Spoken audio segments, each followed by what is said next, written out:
Welcome back, everybody, to Old School Sports with Mike and the Hammer.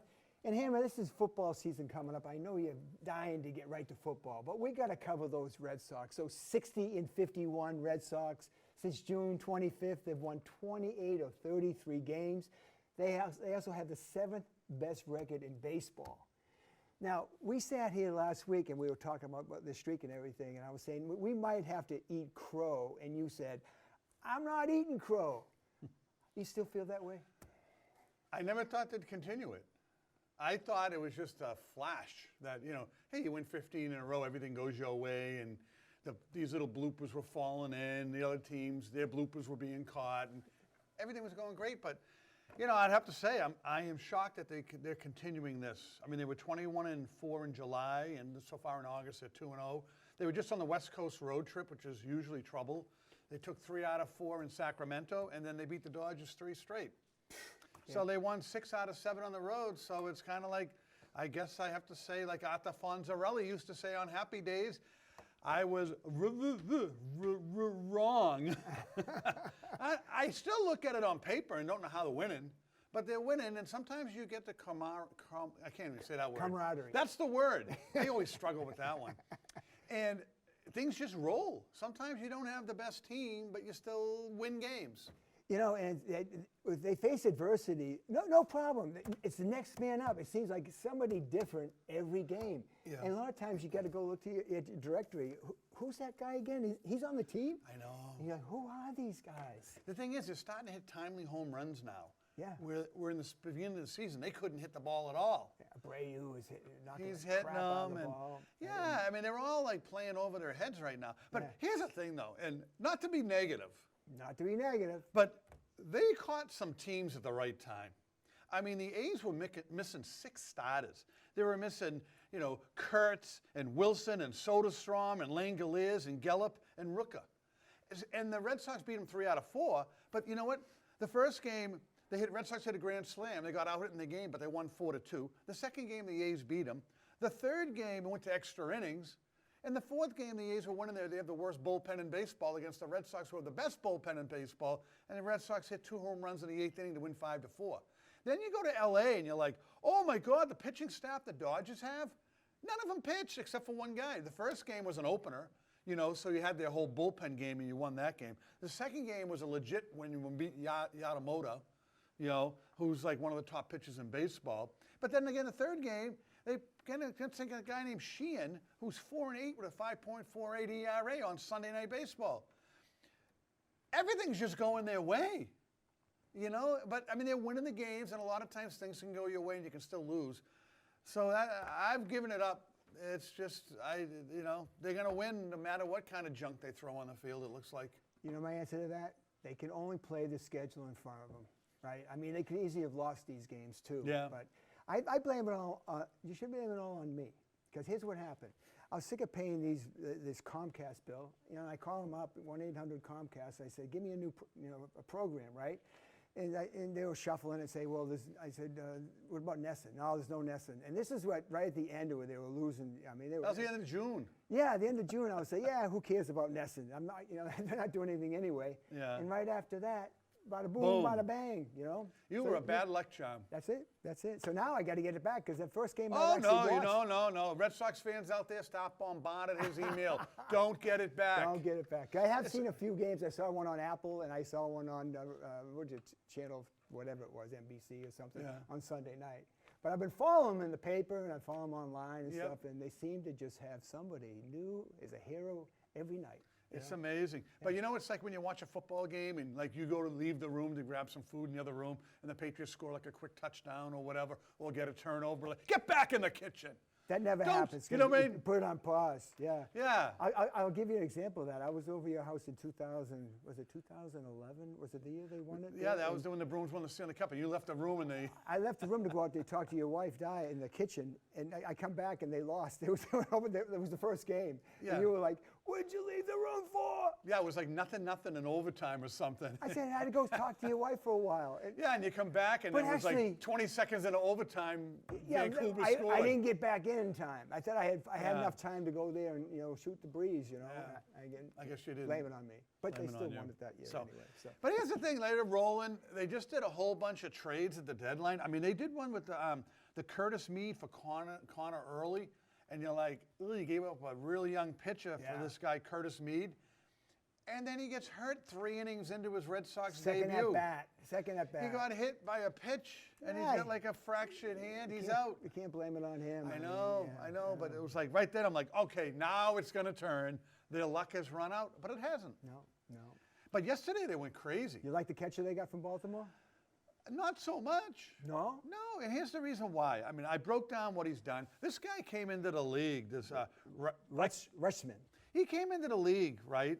And he started off pretty good in 2022. Played 113 games, 254 average, 13 home runs, 43 RBIs in his rookie year. You're like, okay, next year, 154 games he played. This guy's an Iron Man, 20 home runs, 80 RBIs. This is what you want as a catcher. Yeah. The next year, 148 games, 19 homers, 79 RBIs.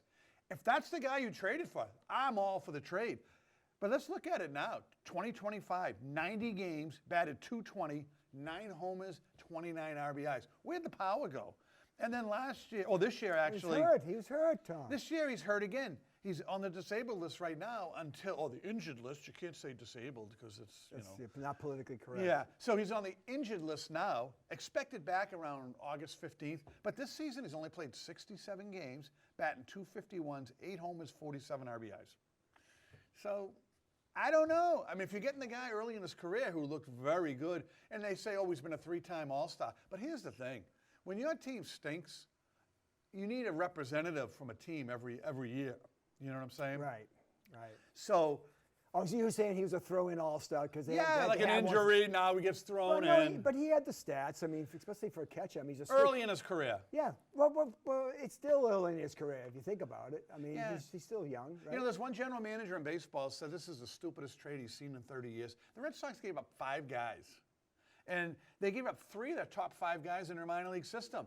It looks like a massive overpay, Witherspoon.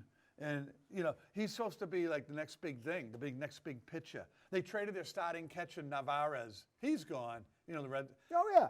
And good riddance.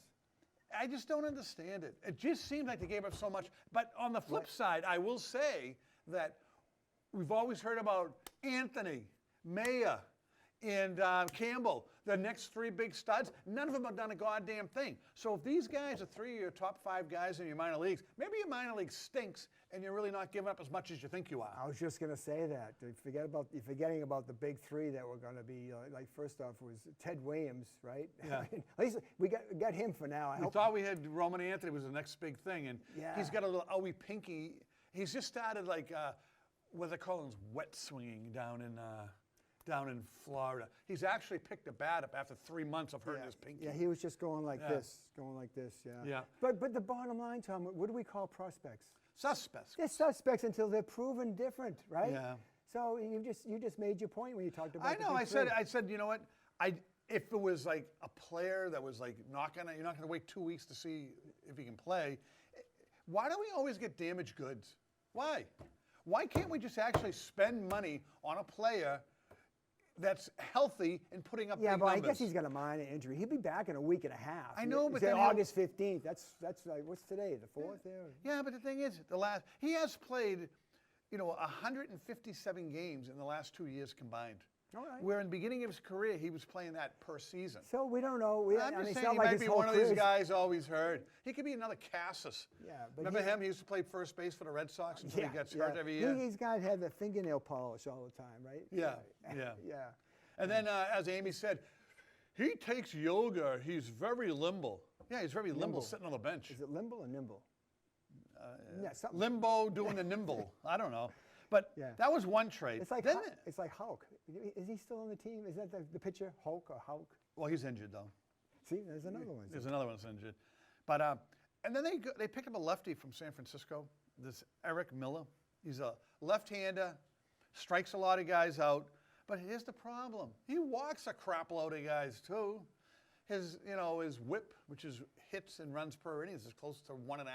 Boy, you're real analytical, huh? So I'm just telling you, when he comes into the game, it's going to be like, do you remember Andrew Miller? He used to be a pitcher. Another lefty would throw heat. Yeah. Sidewinder, right? And he'd come in and strike out 3 and walk 2. Yeah. And that's what this guy's going to do. And they also got a guy named Carlos Guerreras. Never heard of him. He's a minor league guy. But they gave up on Marcelo Mayer, who was supposed to be one of the next great Red Sox players. Well, you were saying you were complaining that, about giving up the prospects before. Who cares? Yeah, but here's what Meyer's done the last 2 years. He's played 44 games last year, batted .228, hit 4 home runs and 10 RBIs. And this year he played 70 games. He's batting .220, 3 home runs, 22 RBIs. And after he got hurt is when they started winning all these games. Probably not a coincidence, because he was a big black hole in the middle of this offense. Yeah, and they just thrown in all these Monasterios and all these different guys. Yeah. They say, who the hell? Where'd they get these guys from? You know? They were supposed to back up the 3 young big studs. Big studs. And yeah. as far as they're winning these, this is like an Alex Cora team. All these veteran guys are playing now, and all the rookies aren't. Yeah, and that's what Alex Cora wanted to do. He was busting Marcelo Meyer's balls all spring training, saying, this guy's immature, he's not ready, all he's doing is chasing women and drinking. You know what I mean? What's wrong with that? Well, I'm just saying, if you want. So that's why they got rid of him. They said him and Mayer and Anthony would hang out in Boston, down in Florida, on road trips, and they only cared about what? Women and partying. Drinking. That's it. Yeah. And, it was like that Bruins guy they got rid of a few years ago because, Tyler Seguin. Sagan, yeah. He was like a 19, 20-year-old kid, and he was Yeah. like the next great Bruins hopeful player. He was the same way, and they traded him out of town. Yeah. So, I mean, if Maya might end up being a player, but who knows? He's just so immature right now. But I think we've seen enough from Maya to know that, look, some people just, it's like Michael Jordan when he tried baseball. He couldn't hit a breaking ball, and that's Maya's downfall. Yes. Bring the heat, he can hit it. But anything like a curveball or any type of breaking pitch, forget it. And so the book was out on him, and man, it proved right. Yeah, unless he can kind of figure it out, because maybe the stupid analytics launch angle, the way the Red Sox teach hitting, maybe he can get back to like when he was a college player and he was a superstar, and he was drafted like in the top 5 in Major League Baseball in the draft. That's how good he is. Maybe if he gets out of the Red Sox organization and he gets he was the third pick. Yeah, he was the third pick. Third pick. Yeah. So maybe you get him out of the organization, you get to an organization that can actually develop players, he might turn into be a really good player. Yeah, it's change of scenery is everything, especially for Boston. Yeah. There's some players that just cannot play here. That's right. He was soft, so he was one of them. Yeah. He can, So it's, it sounds like I'm down on the trades. I'm just kind of down on who they got. Yeah. But you know what? I don't give a crap about all these prospects because they haven't turned out to be anything in so long around here. there's only one prospect I'm glad they didn't give up, is that Franklin Arias. Yes. Because he's supposed to be the cat's meow. So He is. Let's And see. then our guy from Maine was telling us he's one of the best player to come through the Portland Sea Dogs since Mookie Betts. Yes, so that's saying something. He said Devers was real good, but Devers was always a jerk. Oh, yeah. Wow. So well, this guy's got a really good attitude. He's Franklin 20 Arias. years old, and you know. He hasn't been poisoned by any of these Red Sox players yet. Maybe he'd be a late call-up. Yeah, Right. it could help him. But here's the thing: the last thing that was Eli White they got from the Braves, an outfielder. Yeah. Why do you need another outfielder batting .233? I don't know. But they got rid of some guy named Tyler Uberstein, who's thrown one game in the minor leagues. So that was just There's like a another nothing prospect. trade. Yeah. But like you just said, I mean, Story's coming back. Maybe he plays shortstop. Crochet, I don't know. He's serving beers to Mike at a bar in Boston.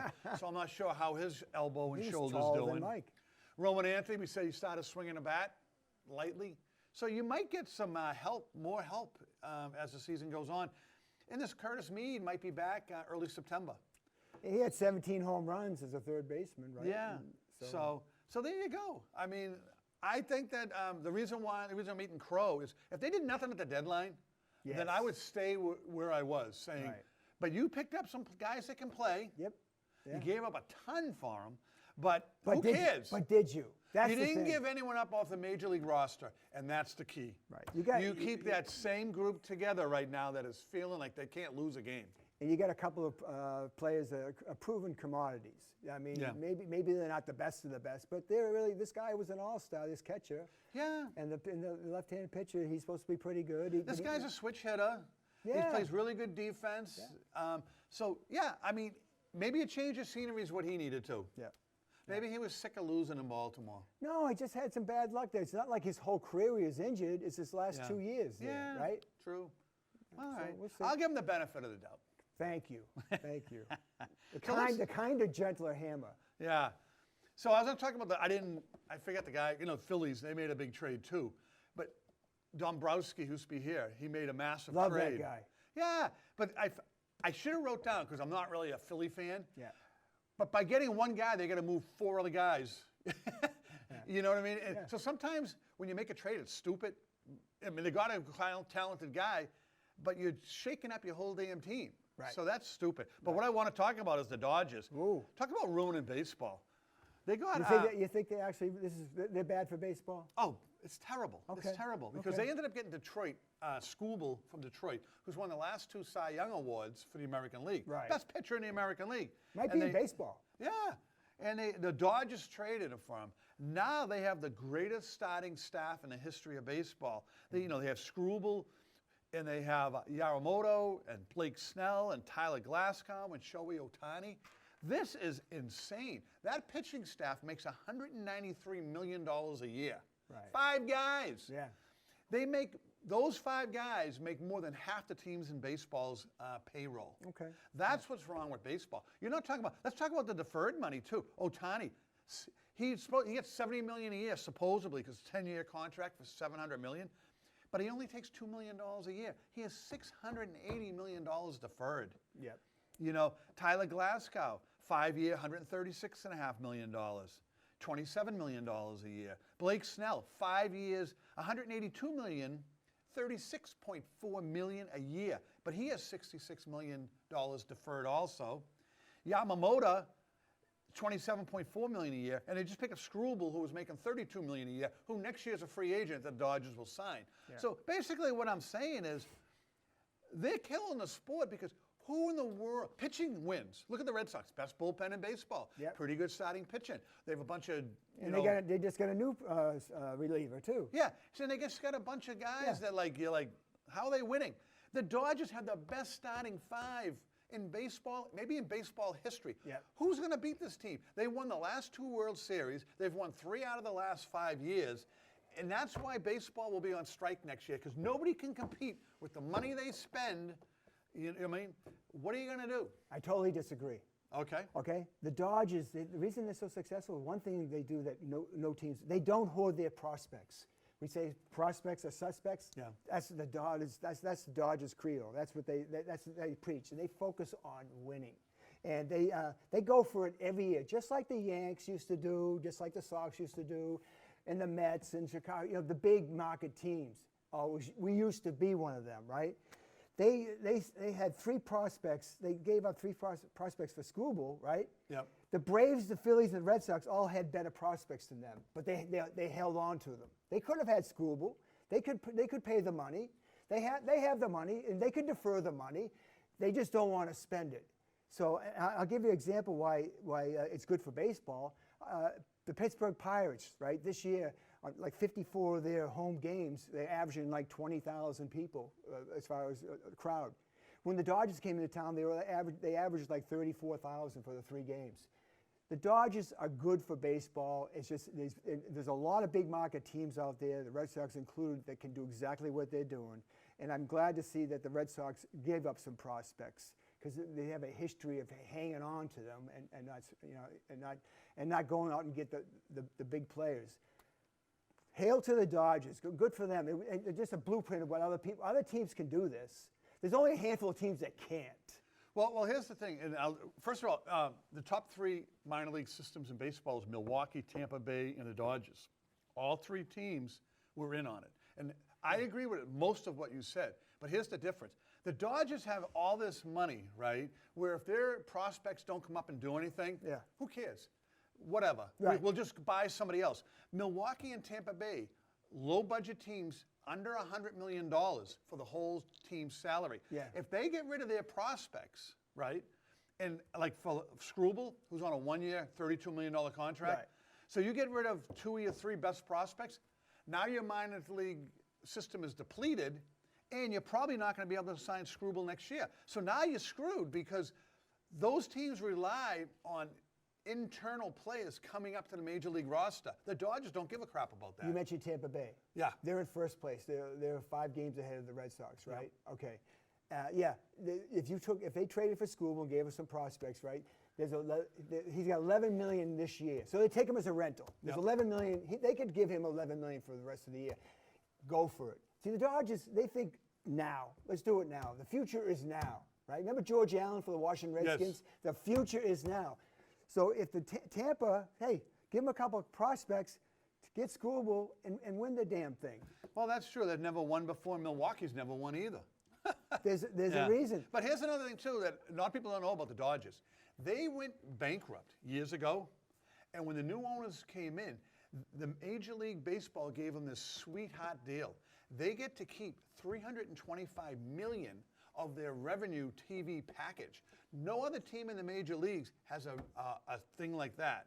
So the Dodgers are like, when we talk about printing money, they're not just printing money. They're getting the money and they're keeping it. All these other teams like the Yankees, the Red Sox, and the Phillies, they have to disperse money around to lower teams. The Dodgers do, but their percentage is so much lower than all those other teams. They're able to keep their money, and that's why they're able to pay $70 million a year for like an Ohtani. You know where they make all their money? Like, you know how the Red Sox and NESN, like we say they're printing money and everything.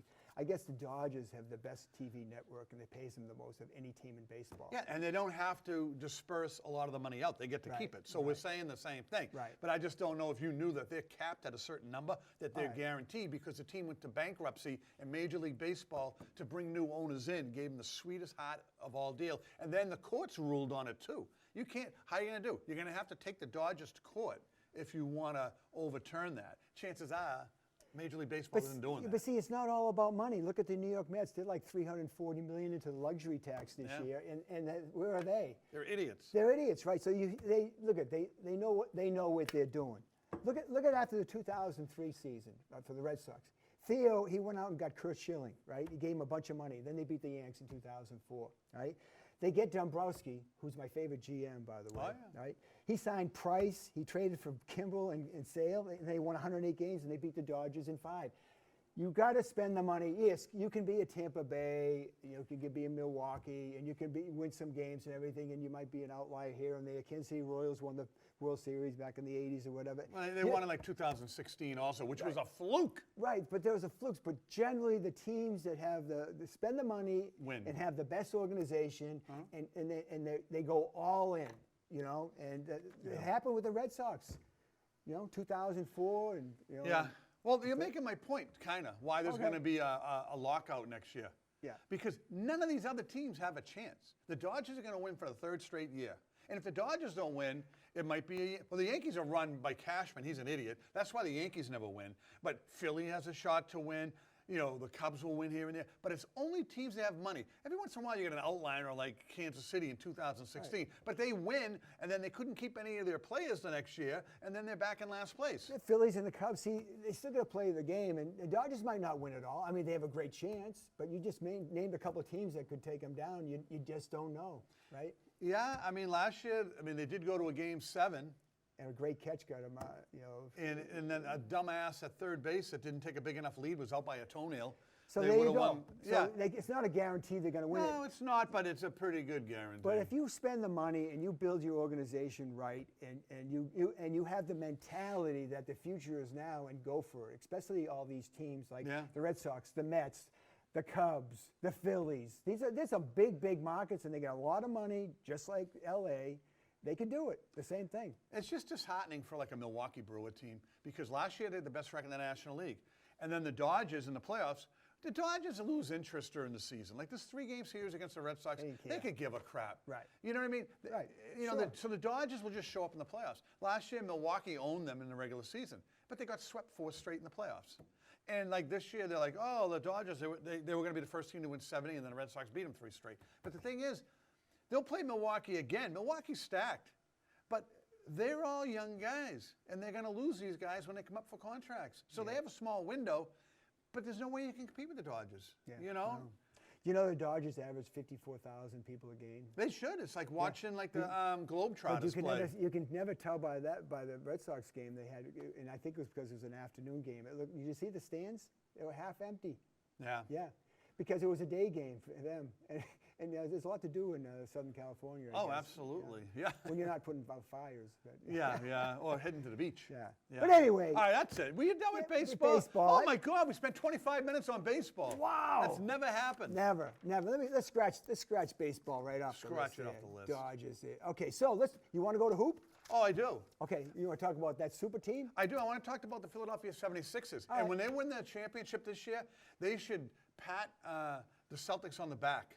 Because the Celtics are the ones that built this team. And I'll tell you why. Go ahead. Once Jaylen Brown went there, Anthony Simon signs, and then they end up with LeBron James. And I broke down their top 6, and then you said there's even another guy. Caldwell Pope. Yeah, so you get Embiid with 27 points a game. LeBron's 21. Jaylen Brown's 29. Maxi's 28. Edgecombe gets 16. And Anthony Simons is like 22 points off the bench. This team could score 143 points a game. The problem is, will they play any defense? There's only one ball, though. There's only one ball. And Who's the guy you were mentioning? they're all Who's the other guy in Philly you think is a top player? Caldwell Pope. Yeah. Yeah, he was number like 2 or 3 pick years ago out Yeah. of Memphis. Yeah, he's a player, and Simons is a instant. He's like a Vinnie Johnson off the bench, so they do have that. But you know, all these players look at Brown wanted to be number 1. He got a taste of it last year. Was out. He played great. He played great, and his whole goal was hey, look at I want to be a number 1. He's now, what is he right now? Well, it's funny. I can't take credit for this one. They said that he used to be Tatum was Batman, and Brown was Robin. Right. But now he's behind Embiid and James and maybe even Maxey. Who knows? Jaylen Brown's more like Alfred the Butler. If it was Batman. I would say I think that LeBron in this time of his career he might acquiesce a little bit, but if Embiid is healthy, the ball goes through him. If he's not healthy, it always went through Maxey, right? So I think the way for it to work would be to have LeBron be the point guard and just pass the ball because Maxey's a shooter, Yeah. you know. And but Embiid, he's got to get the ball. He's going to pout, but he should get the ball. He's like 7'2" or 7'3", about 290 pounds. Yeah. And as you can see last year what he did to the Celtics. But being that you mentioned they can score 145 points, because you know they're not going to. So Right. you need role players. You need certain players and these guys are all used to being the guy. And this kid, Edgecombe, might be the best of all of them when it all shakes out 10 years down the road. This guy's he's a super prospect. Yeah. You know. Well, But I just don't say, I go back to there's only one ball, and you know, you've been on sports teams and everything. You know, the egos, someone's going to have to leave the ego at the door. Thing is, my teams that I was on were always baseball, like stacked baseball teams or softball teams or something. And that's different. But it wasn't like basketball where it's give me the ball, you know what I mean? Or hockey where guys hunting the puck and won't pass. So yeah, they're going to have some stuff they're going to have to work out. And the good thing is for Philly is Embiid's always hurt. LeBron takes off every other game. You know what I mean? So but in this case, LeBron can take off every other game, right? Yeah. That might actually be a positive. Right. Big question for you: is Bronny coming? I would hope not for Philly's sake, because then you feel like you got to put him in for 1 or 2 minutes a game. It's like Giannis had to bring his brother. Remember? Yeah, but the thing is, this team's they're gonna be crushing teams. So you can put Bronny in the last 10 minutes of every game, you're going to be up 30 points. It's going to take a little bit of a transition. You know, chemistry's big in all sports, especially basketball. You know, and role players play a role. You know, and these guys aren't used to being the Scrubinis. They're used to being the man. Right. You know? So we'll see. We'll see. And I think they're going to start off slow. I agree with that. It's one of those things they're going to say, geez, they're 8-8. We would have thought they'd been better than that. And then the cream rises, and then they're going to kick everyone's ass the second half of the year. That's what I said about the Celtics this past year. Yeah. We're sitting here, I'm saying they're 8-8. That's who they are, right? Yeah. But we could say the same thing about the Red Sox. They said, oh, that's who they are, you know, when they were down. Right. I guess not. And the Celtics proved us wrong, too. They did, yeah. And then Tatum came back and ruined everything. But that's another story for a different day. All right. Anyway, Philly's got a great chance, but I wouldn't bet on it. But I still say it's the Celtics' fault. If Jaylen Brown doesn't go there, those other guys don't follow him there. So that's all I got to say about that. I think what happened is they started listening to the media, right? And Brad Stevens was he just succumbed to it and said, I got to get rid of him because there's so much public pressure there. He's not going to play for me. They shouldn't have traded him. I mean, they were Batman and Robin and Batman, whatever you want to call it. And people say, well, he would have laid down, he wouldn't have played. Are you kidding me? With the egos of these guys, he wants his points, he wants his rebounds, he wants his assists, he wants his adulation, he wants to make All-Pro, he wants to be in the All-Star, he wants to be the man, right? Yeah. They could have kept him. I don't know why he succumbed to the pressure of trading him. He didn't have to. I mean, and that's when we talk about Hammah's, what's bugging Hammah later. Yeah. I got something to say about that. Sometimes you get it in your head that we're going to trade this guy, and then you trade him for crap because it was in your head. We got to get rid of him. We got to get rid of him. I don't know. But maybe what do we know, right? We used to always say with Belichick, in Bill we trust. I always say in Brad we trust. Well, let's see what happens. Bill lost his trust around when he got rid of Tom Brady. That was for me. That was when you take the greatest player of all time and you feel like he's lost a step and he won you the Super Bowl the year before. That's when I lost trust in his judgment. So maybe Brown's is the Tom Brady in this deal. Could right? be. Yeah. Right? Yeah. But so. Oh well. All right. Let's jump to like a real sport. Let's talk football. Football. Go long. I don't know if we'll be dancing on the tables this year like we did last year when they made it to the Super Bowl, but who knows? So a lot of news around the league. First of all, we can start with some Patriot stuff. Yep. A.J. Brown, I mean, he's got to be the right guy. I mean, he dislocated his thumb in practice yesterday, and he just popped it back in, wrapped it out, and kept playing. Nice. I mean, that's a football player. Maybe he thought he was a hockey player or something. Yeah, Marcelo Meyer. Roman Anthony would he'd be out 6 months with that. I'm back to playing now, and I haven't even used my brace there. Imagine that. I'm done. You're a tough hombre. So, yeah, he popped it back in and he played. So that's a good thing. He's been saying all the right things. He's definitely a leader. He wasn't a problem in Philly. He just was pissed off that the quarterback couldn't throw him the ball. And he said it was just so laid back there. And it was kind of like the year when the Patriots were 8-0 and they were playing on a Sunday night game. And Brady was bitching and complaining. And they're like, wow, that's the most miserable 8-0 quarterback ever. Right. But he knew that the way they were playing, the sloppiness they were playing, that it was going to get to them. And last year, it did get to Philly. They won the Super Bowl the year before. And last year, Brown was bitching and complaining and saying, we're not good enough. We're not playing. We lost our focus. And he looked like, he was a problem child. But he was right. They ended up losing to the Rams. Yeah. So I think I blame it on Hurts. I blame it on the tush push. Yes. Right? You were saying that you got to reward these guys there that get you down the field. And they just were not. Look, I like a receiver. I don't like a guy that shows the quarterback up necessarily on the sidelines. But I like a receiver that says, give me the ball. Give me the ball, right? Yeah. And in this case situation, they played ball control, and they when they got anywhere near the goal line, they did the tush pushing. And he felt like, hey, I got you down here. Give me the ball. What am I doing here? Come on. That's why the whole attitude about reading a book on the sideline. I don't think you're going to see that here. I don't either. Number one, he loves Vrabel, right? Yep. Two, he's a pro, and he also loves Drake May. And Drake May was the number one pass where he had 72% accuracy. You just got to get anywhere near this guy. Oh, he's got that giant wingspan and stuff. He's going to go up and get it. Everybody talks about how big he is. He's 6'1", like 228 or something, but I think it's the weight. He's a big receiver. Yeah, he's massive when he has pads on too. He just looks like so big. But here's the difference. Finally they put the pads on and stuff, and they were doing goal line, and that's where Brown's going to be awesome. Brown, 5 passes, he scored 4 touchdowns. Yeah. Being guarded by Christian Gonzalez and others. Yeah. And that's why he was bitching last year, because he is such a weapon on the goal line. But last year, the Patriots had one of the worst red zone offenses. Yeah. But now you're going to be pretty good, because you know what? Think about the running backs now. Even like Henderson out of the backfield. He can catch touchdown passes because they're going to double team A.J. Brown over here. You're going to have Dobbs over here. You'll have like, hopefully they keep Booty. You'll have him here. And then it's going to open everything up. They should have a really good red zone. And then plus you get a quarterback that can run, which they never had with Tom Brady. That red zone offense should be elite. Oh yeah, yeah. Again, it's going to be good with that connection with Drake May and Brown. Should be something else. What's your over under on his touchdowns? How many touchdowns is he going to catch? Brown. He'll Yeah. probably get 12, 14 maybe. I'm thinking 12 to 14 myself as a guy. I can't see him getting less than 12. Really. No, You know? he stays. If he doesn't get hurt. Yeah. Yeah. Because you're going to feed him, especially early in the year. Yeah. And that's the thing. When they played that game 1 in Seattle, I mean, Seattle has no film to watch because you've changed your whole offense. Yeah. You know, with A.J. Brown and then, like I said, Dobbs and you're going to have a Drake May that's healthy now. Yeah. I mean, the film, you can just throw the Super Bowl film away because that was trash anyways, but it's not going to be the same offense. No. So they might be able to, score some points. And they're not going to be.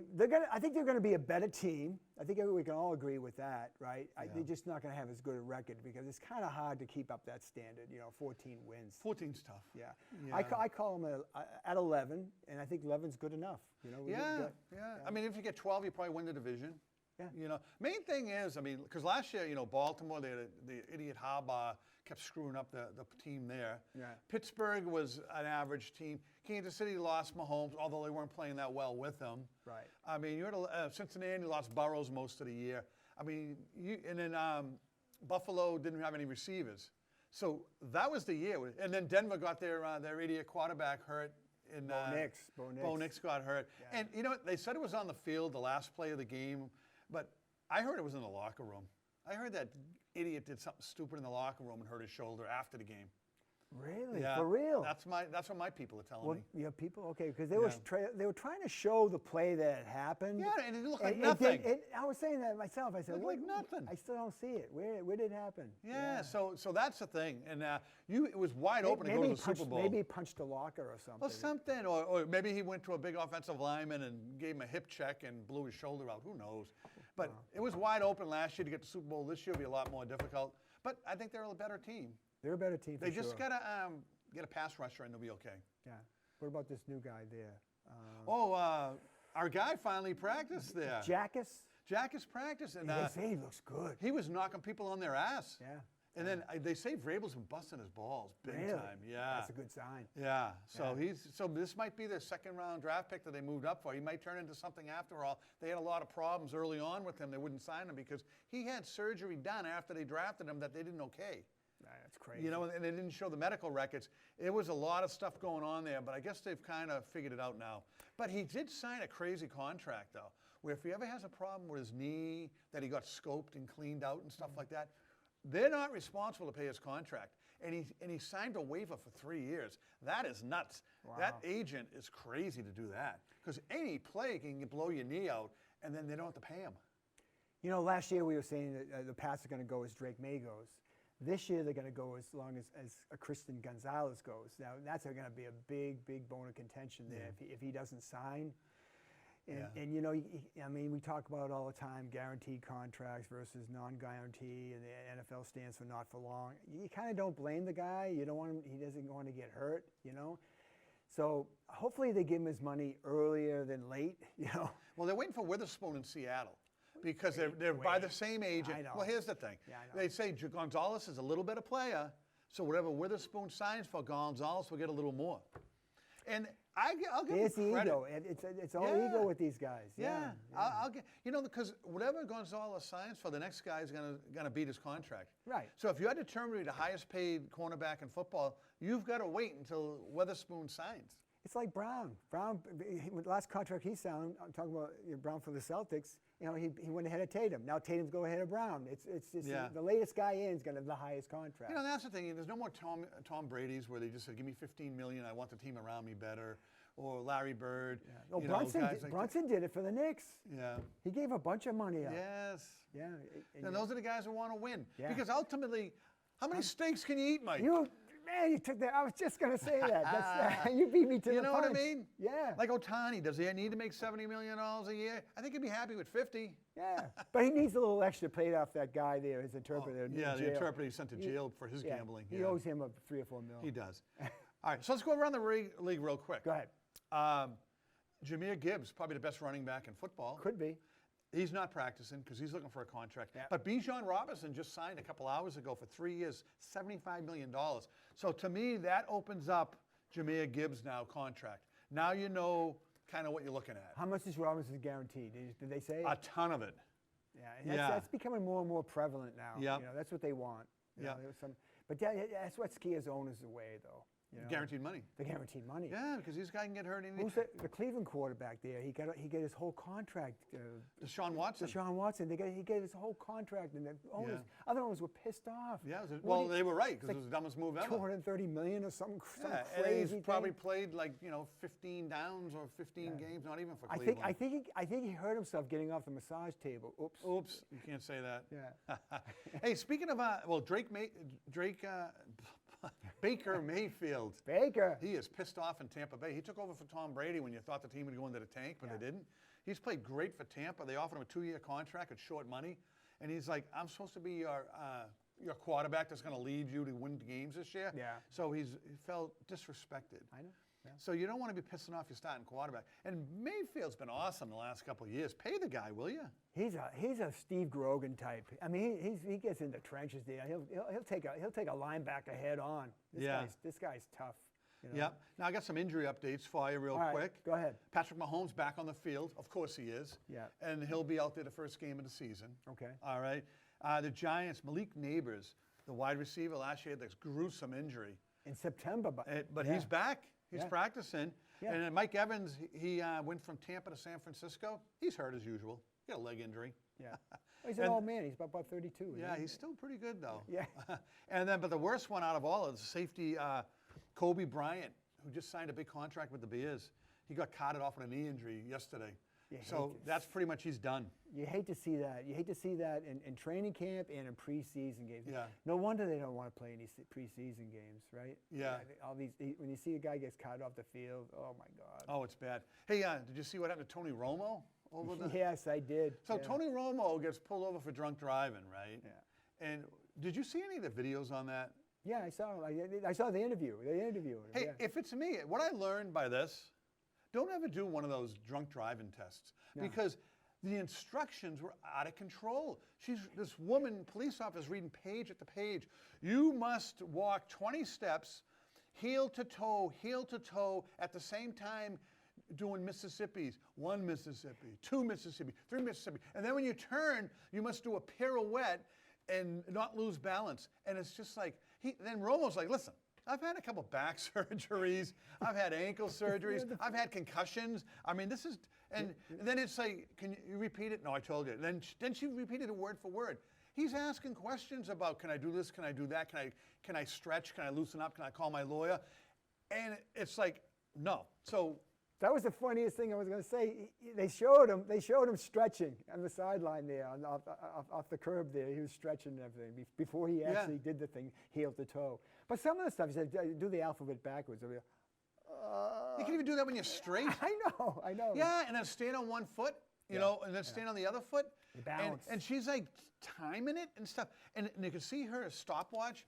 She's up to like 20 seconds. How many people that have had back surgeries and knee surgeries can stand on one foot for 20 seconds? So he was, whether or not he was drunk, he probably was. Oh, he was. You could but tell. You know what? You could tell he was Nobody could pass that test. Because you could probably pass the test because you're a specimen. That's true. I'm not going to pass that test. I got a bum hip and screws and plates in my foot and stuff. Yeah. I'm not passing that 20-second test probably. Well, you know what? I'd probably stay up, but I'd wobble. And if you wobble, then you fail. You're right. Just refuse everything because he did say when they said, okay, let's do the breathalyzer. He goes, I don't know nothing from nothing, but I've seen it on TV shows and I've talked to all different people. One thing they say for certain, 100%, do not take a breathalyzer. So no. Yeah. He should have said that with everything. Everything. Yeah. And that's funny because I watched the video and they had a lawyer like on the top screen telling you your rights and what to do and what to do. And he asked to call his lawyer right off the bat. And, you know, can I just call my lawyer? And they said no. So he was like, I can't call my lawyer. And then they said, no, you can't call your lawyer, get out of the car. And so the thing is, the lawyer that was doing the video said, He should have just got back in the car and that's it. And the other thing, too, is they treated him like he just murdered a family of 5. I know. He's got all these back issues that's documented that he's had, career-ending back surgery from the NFL. They put the things behind him and they push him in the back of the police car, and he's like, it's really hurting me, You can't cuff him in the front. He didn't kill anyone. If he's that drunk, he's not going to be able to. Where's he going to go? Especially, he's Tony Romo. Yes. He's not Tom Handerhan or Mike Meade. People know who you are. Everybody knew who he was. Where's he going to go? Put him in the back seat. Well, the woman cop, I'm not so sure. But the men, when she called for backup, they said, Mr. Romo, I know who you are. Can you please do this? Can you please do that? They knew who he was. But they treated him like, and here's the thing. She was going to have him walk that ridiculous 20 steps on a freaking overpass bridge on a highway. It was the stupidest thing. So then they went to wherever they went, to some parking garage or police station parking lot, wherever they did it, and he walked it there. But nobody's going to pass that. When we leave here, Hanover High School, I'm going to have you walk the line 20. Okay. You're not going to do it. Probably won't. Probably won't. Yeah. Cameraman Mike is 50 years younger than all of us. He ain't going to do it either. He played a lot of football. He's probably got some bad injuries. So what's the saying? It's just like Nancy Reagan. Just say no. Just say no. Just say no. So the thing is, another thing too, the lawyer said is, they're going to get all thrown out anyways. They went through his duffel bag, and they said there's some nips in there and stuff like that. Okay. But then Romo came back with, yeah, but they're not open. Right. But the lawyer said is, you cannot look through his stuff. The only way you can, if you look in the car and see an empty beer can or whatever, that opens another can of worms. Yeah. But there was nothing in the car, no open container, and they just started searching shit without asking him. And you can't do that, and that's why they're going to throw the whole case out against him. And he asked for a lawyer, and they said no. Yes. That's crazy. Yes. So. Well, anyway, he looked inebriated. I guess he's got some problems. Didn't he have something last year in some alley or something? Yeah, but I think CBS Sports is happy, though, because they've been complaining about his calling the football games and not doing the homework he should have done like he did the first 3 years. So they're looking for they put him on extended leave. Right. But they'd be happy to get rid of him. They'd save $25 million a year because he's really not putting the time in on his craft. He signed a 10-year, $180 million contract, and I think he's going into year 6. So I think they'd be happy if they can get out of it out of it. And this is their excuse to get out of it. Yeah, right. So he'll be fine. I don't think we'll see him at the post office working as a casual in the summer. No, I don't think so either. Yeah, I think he's got enough money. So the last thing I got, is did you see the Aaron Rodgers interview yesterday on? With what's his face there? McAfee. McAfee. No, I didn't see it. Oh my gosh. You talk about cringeworthy. So first of all, Aaron Rodgers, I'm back with my family. He's been not associating with them for the last 15 years. So he's back with his mother, his father, and all the family members. So they've reconciled whatever issues they were having, okay? And Aaron Rodgers now is it's his last year playing football. He announced he's playing in the preseason, which What veteran quarterback plays in the preseason? No. So either he's looking to get hurt and not play the season, or he's just I don't give a crap about anything anymore, which that might be it. Because then he went on to say, he goes, I had a question. This is ESPN now, Pat McAfee. What was the biggest story of the offseason? And then McAfee's like, I don't know. What do you think? He goes, Mike Vrabel, Patriots head coach. He brought that up. And Diana Rossini. Did you guys even cover a second of that? He goes, was ESPN told not to report on it? I mean, tell me what's going on here. Wow. So then he started it like that, and then they're all their mouths dropped. McAfee, the first time in his life, couldn't even talk. He was like, oh my God, you went there? And then he doubled down. The first question they asked McAfee, he's like, by counsel, I was told not to answer any of these questions. The same thing that Dr. Fauci did in front of Congress. So McAfee's first question to Aaron Rodgers? Aaron Rodgers answered it the same way Fauci answered 111 questions. Oh, my God. And then the next question, he answered it the same way. He did it to him a few times. And they're like, what is going on here? Why did he bring it up And then he started bringing up that, can you believe, because, he's a political guy, Rodgers. Is he? He's like, this guy, and if you remember back then, Rodgers is definitely bitter towards Fauci because of wearing the masks. And Aaron Rodgers never got a shot. Okay. You know what I mean? And he's like, this guy was telling me to get a shot, me to wear a mask, and he can't answer 111 questions. And it's like, no one knew what to do because he was talking about pipe bombing it. He was blowing up ESPN. And it's talk about an interview. Like it thought it'd be like a softball interview. We're going to talk about, how's Pittsburgh going to do this year, this and that. And he's getting political. He's all over the place. And that tells me he don't give a crap about anything anymore since last year. And he's like, I'm blowing everything up on my way out the door. He'll probably blow it his knee in the first preseason game. That's what I'm guessing. Yeah, he says, okay, I get my money. I get my money and retire instead of retiring with no money. Yeah. I can wrap it up. All right. That's enough. All right. Go ahead. You got bugging? Well, no, I got one more thing in football. All right. All right. Jalen Polk retired. Do you remember when the Patriots a few years ago, it was Bill Belichick's last draft, he got Polk in the first round and Baker in the fourth round. All right. Now, Baker, what did he say? He said, I make people get out of their seats, or people in wheelchairs get out of their seats. I'm that exciting. Yeah. And Polk, who was a first-round pick for the Patriots, they passed on all these great receivers, and he came from the University, it was Washington State. Yeah. And Mike, let's go back to the Wayback Machine. So, Hammah, how would you grade the Pats draft overall? I would just say it's very average. They really disappointed me. Okay. They took Polk with the 37th pick overall. Okay. Who was the third wide receiver on the University of Washington, who had a pretty good year. He was the third receiver on them. Right. So that means that they had two great receivers ahead of them that were getting the best defenders from the opposing team. Right. He couldn't get open. They say he's slow, but he's good making contested catches. But what does that mean? Right. It means the third defensive back on the other team's covering you. You can't get open, and you're probably a better athlete than them, and you're jumping over them and taking the ball. Right. They need a game breaker, and they blew it because the Patriots weren't ready. At the end of the first round and early into the second round, all the wide receivers went, and they were just sitting there, scared to make a deal. Look at all the players that went. That was the day they drafted Polk, and we talked about the draft. Yeah. And I said, this guy's a big stiff. Right. Well, he's a first-round pick. Oh, my God. And as it turned out, I was right. And then, after you watch him play a little, you're like, oh, my God, you might be right. Yeah. I was the first one to call this guy after draft day that this guy was going to suck. Because if you're the third receiver on a college team and it says, doesn't get open, makes contested catches, that means you have no speed, you don't know anything about football, you can't run routes, and I was right on. And this was the worst draft pick the Patriots have ever made. Well, it didn't say can't get open, but it did I said that. You said that after. Well, that's the analogy after he's saying that he makes contested catches, which also means he can't get open. Yeah. If you're always making contested catches. Right. Right. Yeah, I mean, that's the thing. A.J. Brown makes contested catches. That's great. But he also gets open. Right. Yeah. So that was the worst pick ever, and he retired. What are we going to do? Oh, my God. Jalen Polk and Baker. Those two bums. Touchdown maker. Talk about, now those guys made no money. They could get a job in a post office. The post office is hiring. Yeah, absolutely, yeah. All right, so last thing we got on football here is Cameraman Mike's going to start his fantasy football segment. He's going to tell you all these drafts are coming up in the next few weeks. Are you doing another league this year?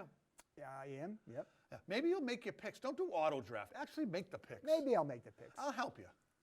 I'll have a lot of free time on my hands coming up, so I'll be able to help you. I have a lot All of free right. time.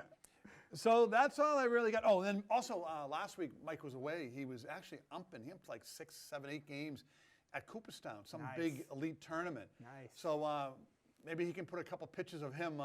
He looked good in an umpire outfit too. Usually the umpires are big fat guys. Yeah, he's I put it this way: even jacked. though he's a 12-year-old kid, they're not going to argue with him. They'll be like, "Yes, sir, you're right. I was out," because he looked jacked in that uniform. Oh yeah. So there you go. So he's going to talk about that, and he can talk about his fantasy football. So Mike, take it away. Hey, old school sports fans, what's going on? It's your favorite fantasy football guru, Cameraman Mike. And yes, we are 85% way through the fantasy football offseason, and I am back to talk to you about fantasy football. For starters, Tom, I heard some of the comments. I would totally struggle at that DUI test. I would. A lot of those things are hard. I played college football. I was pretty good, not to toot my own horn. You guys, But I don't think I'd pull out those hip, whatever those were, those hip stretches. I think my hips are loose enough. But I think I'd be all right. I am wearing the Dodgers hat for obvious reasons. That trade is just destroyed baseball. We might not even have a season next year. And I think I'm okay with that because I think there should be a salary cap in baseball. And I kind of salute the Tigers a little bit for being like, yeah, we're gonna really push this over the top because it's outrageous. $1 billion in deferrals. All right. Let's get into fantasy football though. That's what I'm here to talk about. For starters, get your stud early. Jahmyr Gibbs, Bijan Robinson, Jamar Chase. If you get one of those guys, you need to get one of those guys. Christian McCaffrey, if he could stay healthy, he's one of those guys. Next up, you're about a month away. We were just talking about it. Practice drafting. If you use ESPN, use the ESPN, what's it called? Mock draft, the ESPN mock draft tool. Everybody's draft board is going to be the same draft day. Everybody's going to be looking like that. What's going to set you apart from your draft is targeting, one, these sleepers that I'm about to list, and two, not missing on guys. Drafting Joe Mixon last year when he didn't even play a snap in the NFL. There's a lot of things, you don't have to read every training camp report like I do. You don't need to do that. But I'm going to help you navigate and, help you win your league again this year. So for starters, we're in New England. A lot of New England Patriot fans, you're probably asking, Travion Henderson, what's he going to do? What's he going to do? Ramondre Stevenson's still there. I think he's going to have an uptick. I think the percentage of snaps he'll play will be better. I don't know how well he's going to do fantasy football-wise. Ramondre Stevenson's most likely going to get the goal line. So that's 6 points. Andy can catch. They're already saying Travion Henderson's struggling with pass pro. Right now, I'd probably fade Travion Henderson. People I'm monitoring to add to my list of, my guys, I'm really, really interested in Michael Pittman Jr. right now. I know, you guys are probably like, he just got traded to the Steelers. He has back injuries. Why would I want him? And Aaron Rodgers is throwing him the ball. Aaron Rodgers is back with Mike McCarthy, and Michael Pittman's probably going to be slot in that offense. I mean, they just drafted second round. I guess this should be / whoever the slot is, because they did just draft Jeremy Bernard from Alabama, who I was in love with, if you guys remember. I think he plays like Deebo Samuel. I think that kid truly, at the end of the day, will be the best slot option going forward. I don't think day one he's going to get that job. I'm reading a lot about Roman Wilson, too. I read a lot about Roman Wilson last year, and I was really excited because I thought he could have been like Randall Cobb.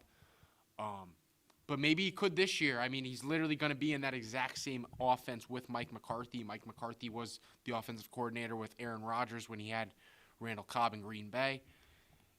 I am monitoring that slot situation, and I think the rest of us should be too, because I think there is a potential league winner there.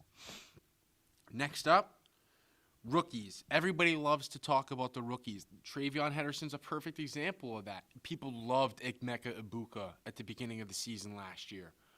Kyle Monangai, a guy I was talking about a bunch. He was a league winner towards the end of the year. Luther Burden did some fantastic things. This year, guys, I'm going to be honest. I don't think there's many rookies that are going to dominate. I think Carnell Tate is somebody you guys should be looking at, but I think a lot of people are going to reach for him. I think people are going to think he's Malik Neighbors. He is not exactly Malik Neighbors, but his target share is going to be big. He's got Brian Daboll as an offensive coordinator. Titans, I don't want to say they're going to be playing from behind because that feels wrong, but they probably are. And he's got Cam Ward throwing him the ball, and I really do believe in Cam Ward. I really, really do. Mekhi Lemon, he's an interesting one. The Eagles traded up for him. I mean, if Mekhi Lemon was on the Steelers, I'd be all in on him, like he was supposed to be. But the Eagles jumped up. That was a whole draft day thing. Mekhi Lemon's interesting because how good is Devonta Smith going to be as the wide receiver one? Like we saw what he did at Alabama. He won the Heisman. He was super productive alongside A.J. Brown. I'm just curious about his target share. So I wouldn't be eager to grab him, but if he fell in my lap, or if maybe he was my wide receiver 4, I'd be interested. I don't know exactly where to rank him yet. Jadarian Price is going to be annoying. I'm being very honest. I know you guys just probably saw Hard Knocks last night. He looks like a freak, fast, strong. Mike McDonald said he looked like a receiver sometimes. He's going to be annoying. They're already talking about George Holani right now, so he's not going to get the bulk of the share off rip. And then Zach Charbonneau's coming off a torn ACL, and they love Sharps. They love Sharps. So we'll kind of see what happens there. But if you want to ride that roller coaster, go ahead. I mean, I already own him in Dynasty. It's going to be annoying. I'm already looking forward to it. But I got 4 guys, late round guys. They really should be targeting. These guys are going to help you win your league. Super consistent health, barring health. And these are my guys. First up, Tyler Shuck. Yes, you guys remember him from last year. I was ranting and raving about this kid. Once Spencer Rattler lost the job, he looked fantastic. There was NFL defenders comparing him to Josh Allen. He's poised. They added, not only is Alvin Kamara going to be healthy this year, but they added Travis Etienne, and they drafted a first-round wide receiver in Jordan Tyson, and this kid is unbelievable. They didn't just stop there, though. They added Bryce Lance, who's Trey Lance's brother. I don't know if you guys know him. He kind of has Christian Watson comparisons. He's unbelievable. And they drafted tight end Oscar Delp from Georgia, and I was very high on this kid. He's going to be legit. So they added 4 weapons for that kid. People are going to be like, should I draft Olave? Should I draft Tyson? Who's going to be the number 1 option? Tyler Shuck is going to be the number 1 option in that offense. Next up, a running back, an older one actually, David Montgomery. He just got traded to the Houston Texans. David Montgomery is going to do some fantastic things this year. We've never really got to see him as a bell cow. I mean, we got to see him in Chicago. He got maybe a year and a half of bell cow-ish kind of things because they did have Khalil Herbert there and other guys that were getting involved. But he's going to work with Woody Marks, and it's going to be a similar thing. But the last time we saw Monty do that, he went for 1,000 yards. And he went for 1,000 yards in Detroit, too, and he's consistent in fantasy. He's going to get 10 points. I don't know how to explain it. I own the guy. He's going to get you 10 points. Next up, one of my favorite guys this offseason, Parker Washington. Yeah, I know. You guys are probably like, Parker Washington, the 6th-round draft pick from Jacksonville. Parker Washington was winning people leagues last year, and he really was the guy everybody forgot about. They traded for Jacoby Myers. They have Brian Thomas Jr., who went nuclear his rookie year. But Travis Hunter, he looks like he's going to defense now. But Parker Washington, what Liam Cohen's saying, he's in the building first every day. He loves the work ethic. He was fantastic at Penn State as well. He looks like he just looks like a workhorse. He looks like a football player. He looks the part. He acts the part.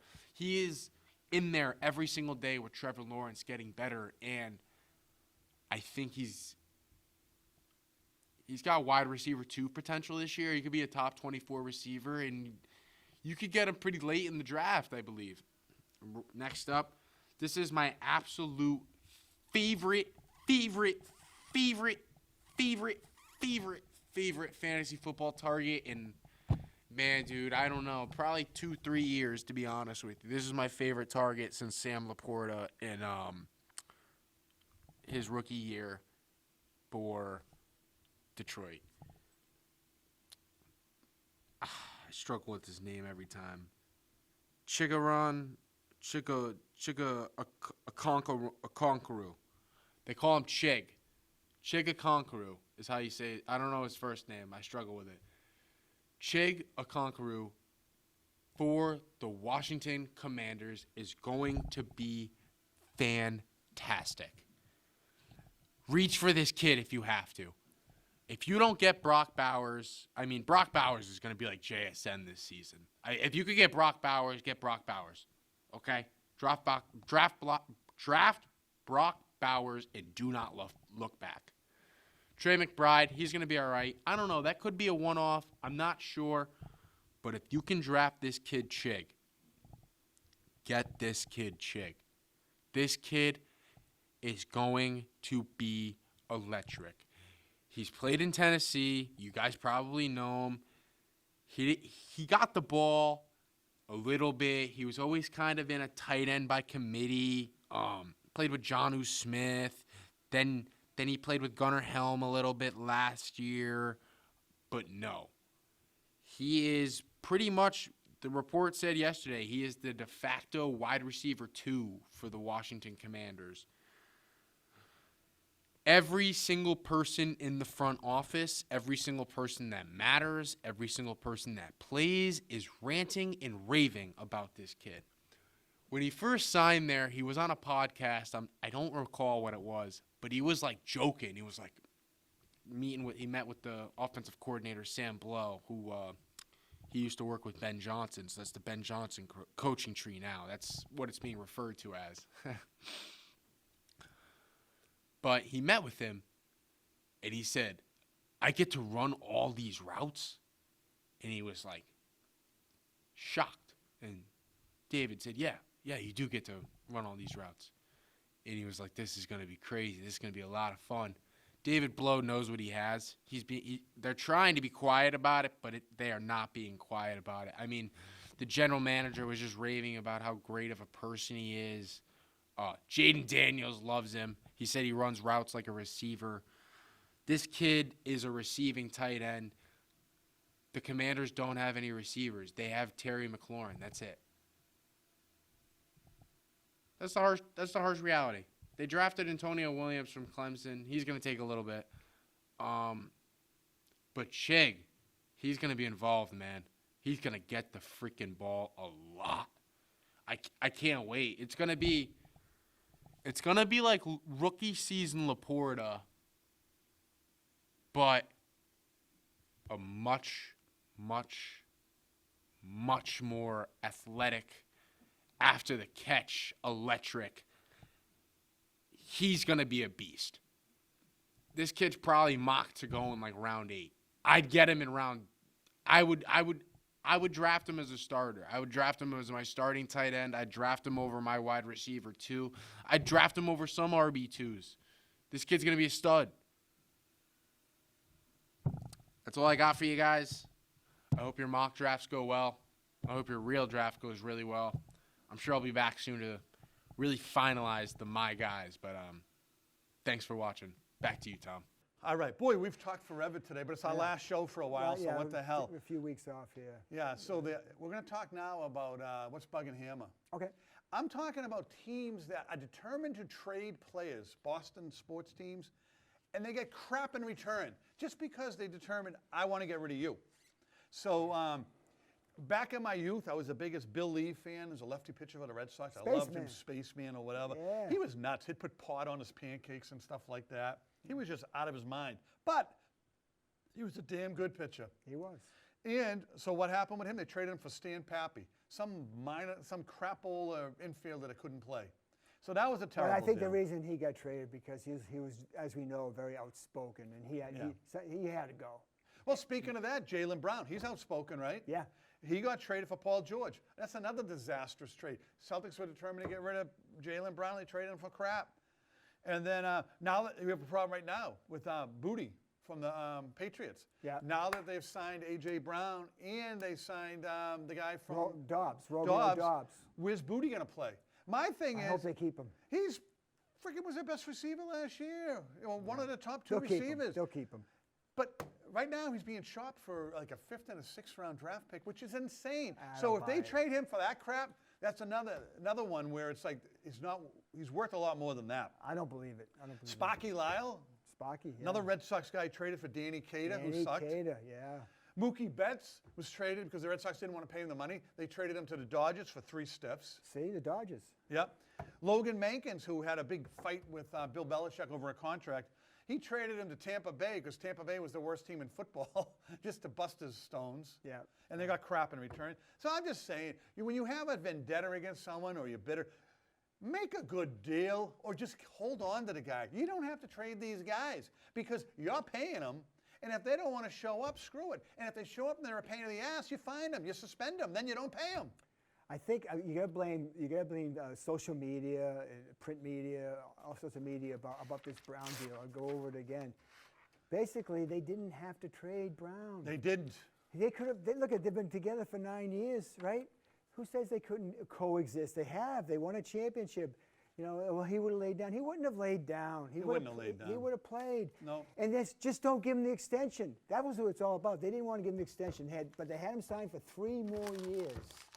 And then say, oh, play it out and no extension for you, move on. Yeah. That's all. Well, that's what's bugging Hammah. Okay. Don't make the deal. Don't make the deal. You know what I mean? If you're not going to get a good deal, Yeah. don't make it. That's why I'm glad they kept that guy, the Sox kept that guy, that Franklin Arias. Yeah, Franklin Arias is because gonna be a stud. He looks like a no-miss, although, hey, you never know. But The only thing you worry about now, right? Now he went from AA to AAA. Yeah. Now at AAA, he's getting different, batting coach, different structure, and you just hope they don't ruin him like they ruined Anthony, Mayer, and Campbell. Because it seems like you get to AAA, and then your career goes into the tank. But you know what? It might not have been anybody that ruined him specifically. It could be just that they gave him money up front. Yeah. That might have ruined him right there. That might have done it too. Yeah. So, all all right. right. That's all we got. Listen, if you like the show, give us a like, subscribe. We're taking a couple weeks off here. We'll be back hopefully Time for football. sometime in the middle of August, okay? So thanks for watching, and we'll talk to you later. Thank you.